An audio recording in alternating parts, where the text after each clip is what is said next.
আসসালামু আলাইকুম everyone, welcome to my lazy blog. ফেসবুকের ট্রেন্ডে এখন বোবা পালের রেসিপি। আমার বোবা পাল অনেক ফেভারিট, তো ভাবলাম যে আমিও বানায় ফেলি। রেস্টুরেন্টে খেতে গেলে অনেক টাকা বিল চলে আসে, অল্প খরচে ঘরে থাকা জিনিস দিয়ে কিভাবে বানানো যায় বোবা পাল, তাই আপনাদের সাথে শেয়ার করব। সাবুদানা, কোকো পাউডার আর চিনি দিয়েই হয়ে যায় বোবা পাল। আমি কাল সুপার শপ থেকে সাবুদানা কিনে নিয়ে আসছি। কোকো পাউডার, চিনি, দুধ এগুলা বাসায় ছিল। কথা বলতে বলতে আপনাদের সাথে আমি সাবুদানাটা গুঁড়া করে ফেললাম। এটা বারবার গুঁড়া করতে হবে যেহেতু এটা খুবই হার্ড। গুঁড়া করে এটার পাউডারটা বের করতে হবে। তার সাথে কোকো পাউডার আর চিনি মিক্স করে এটা একটা মিশ্রণ তৈরি করতে হবে, মানে এটা ডো তৈরি করে নিতে হবে। আর সাথে দিতে হবে গরম পানি।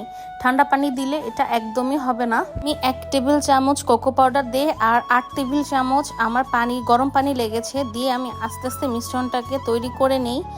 আর বাকিটা আমি অফ ক্যামেরায় তৈরি করে নিয়েছিলাম।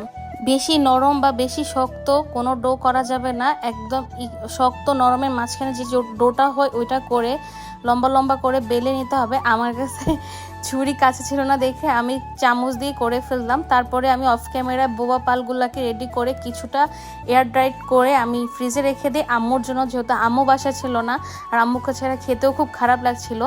তারপরে আমি আমার জন্য বোবা পাল সেদ্ধ করে নেই। 10 মিনিটের মতো সিদ্ধ করলে হয়ে যাবে। তো সিদ্ধ করে তারপরে আমার কাছে সুগার ছিল না, মানে ব্রাউন সুগার ছিল না দেখে আমি গুড় দিয়ে গুড়টাকে গালিয়ে তারপরে বোবা পালকে গুড়ের সাথে একটু দিতে হয়। তারপরে আমি ব্যানানা স্মুদি বানানোর জন্য চলে আসি।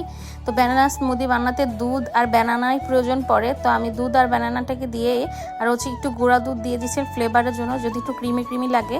তো তারপরে আমি এটাকে একদম ব্লেন্ড করে সুন্দর করে জাস্ট একটা ভালো স্মেল আসতেছিল, তখন খুবই মজা লাগতেছিল। তো আমি আরেকটু বেশি করে দুধ দিয়ে দিলাম, যদি আরেকটু ভালো লাগে মানে মজা লাগে।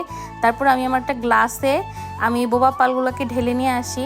ঢেলে নিয়ে আসার পর আমি আমার স্মুদিটা দিয়ে দেই। বেশি মানে স্যাটিসফাইড ছিল এই জায়গাটা যখন বোবা পালগুলোকে আমি দেখতেছিলাম। আমি বিশ্বাস করতে পারতেছিলাম যে এটা আমি নিজের হাতে বানাইছি। মানে এত মজা হয়েছে, আমি আর কখনো বাড়ি থেকে কিনে খাবো না। 200 টাকা খরচ করে আপনি অনেকগুলো বোবা পাল খাইতে পারবেন, মানে বানাইতে পারবেন। তো ভিডিওটা ভালো লাগলে আল্লাহ।